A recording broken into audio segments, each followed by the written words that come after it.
खुलुमबाय जेन बड' निउस चेनेलाव नोंथांमोनखौ गासैखौबो बरायबाय। नोंथांमोना भिडिअखौ फारियै जोबजासे नायलांदो।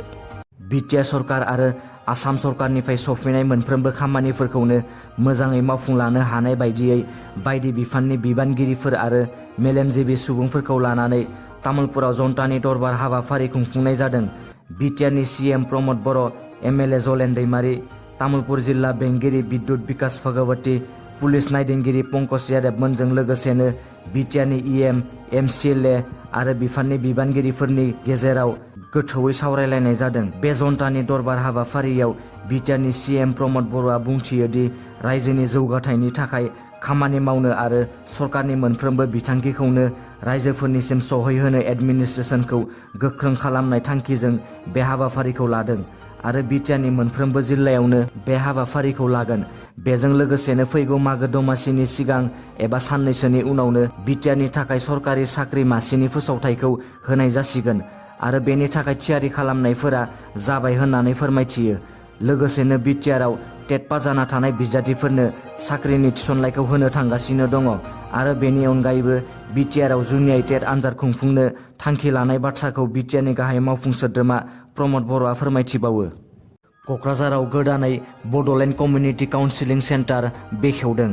समाजाव सोमजिनाय उन्दै गथ'फोरनि जेंना, आइजोफोरनि जेंना आरो समाजनि गुबुन गुबुन जेंनाखौ लानानै बिटिआर सरकारा फिन मोनसे गोदान थांखि लानानै हाबा मावनो आवगायदों।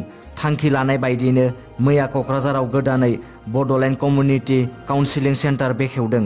मख'नो गोनांदि बे काउन्सिलिं सेन्टाराव समाजनि गुबुन गुबुन जेंनायाव गोग्लैनांनाय भुगिनांनाय सुबुंफोरखौ लाबोनानै बेनि सायाव सांग्रांथि होनाय जागोन।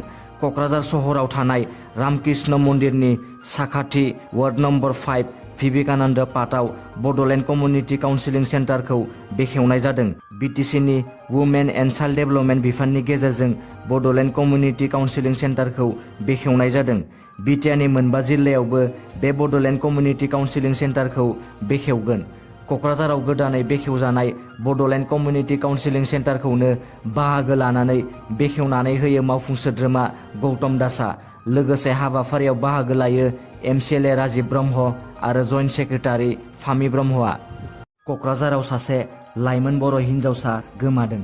गोमानाय हिन्जावसानि मुङानो जाबाय सुमिला बसुमतारी आरो बियो 18 बोसोर बैसोनि। क'क्राझार जिल्लानि सिङाव थानाय सालाकाटि 2 नं मुराबारि गामिनि सन्जय बसुमतारीनि फिसाजो। मिथिनाय बायदिब्ला जानुवारि दाननि थांनाय 8 खालार खालि सुमिला बसुमतारीया गावनि न'निफ्राय फुंनि 10:30 रिंगासोआव क'क्राझार टाउनाव माबा मोनसे खामानि लानानै ओंखारबोदोंमोन। नाथाय सानजौफुनि 12:30 रिंगासोआव न' फारसे थांफिननाय समाव सालाकाटि ओनसोलनिफ्रायनो गोमानायखौ मिथिनो मोननाय जादों। दिनैसिम बहा दं बेनि जेबो गुमुर गैया। न'खराव गोमानायखौ लानानै जोबोद दुखुनि थासारियाव दं। न'खरनि सुबुंफोरा फोरमायनाय बायदिब्ला हिन्जावसानि आखायाव गावनि मबाइल आरो फोरमान लाइसिफोरबो दंफायोमोन। गोमानायखौ लानानै सालाकाटि पुलिस थानायाव मिसिं रिपर्ट होदोंब्लाबो दासिम बेनि जेबो रोखा खौरां मोननाय जायाखै। बेनिखायनो सोरबाफोर बहाबा नुसनोब्ला 9101997374 एबा 6099654328 जानबुं अनजिमायाव मिथिहरनो खावलायदों। मोनसे दुखुनांथाव खौरां। एनएलएफबि आफादनि सासे गोख्रों मावथि सोद्रोमा बि दाख्रायनि अनजालि बिसि तनुजा बसुमतारीया अबथिरायै मोनसे लामानि जाब्रबथायजों रुंसारि जायो। तनुजा बसुमतारीया क'क्राझार जिल्लानि सिङाव थानाय बलामजरा गामिनि थागिबिमोन। तनुजा बसुमतारीया गावनि गथ'खौ फरायसालिनिफ्राय न' फारसे लाबोबाय थानाय समावनो गंसे औवा लाबोबाय थानाय ट्रेक्टर गारिया उनथिंनिफ्राय सौनानै गालाङो, जायनि जाहोनाव तनुजा बसुमतारीया जिउ गोमानाङो। दिनैनि रादाबा एसेनोसै। नोंथांमोना भिडिअखौ नायनानै मोजां मोनदोंबा अन्नानै चेनेलखौ साबस्क्राइब खालामनो दाबाव। लोगोसे लाइक, शेयार आरो कमेन्ट खालामहर, जाहाथे उनाव आं नोंसोरनिसिम गोदान निउसनि आपडेटफोर लाबोबाय थानो हायो। गोजोन्थों।